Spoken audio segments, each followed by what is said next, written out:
How to fix Reddit down error. In order to fix Reddit down error, first you want to determine if the problem is platform-wide or specific to your device.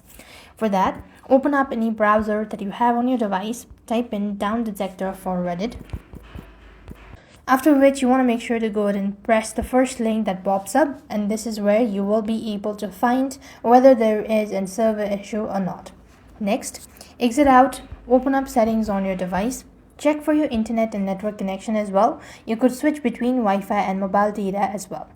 Now moving on, you also want to make sure to go to the app section, locate Reddit from the list, click on storage and cache, and make sure to clear cache as well.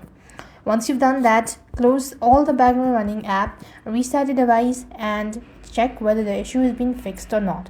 Despite all that, if nothing works out, go to your app store, tap the search and type in Reddit on the search bar, and make sure to update the app to the latest version as well.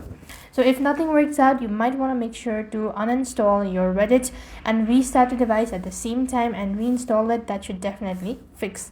So with that being said, we've completed our steps. Thank you for watching. See you in the next video.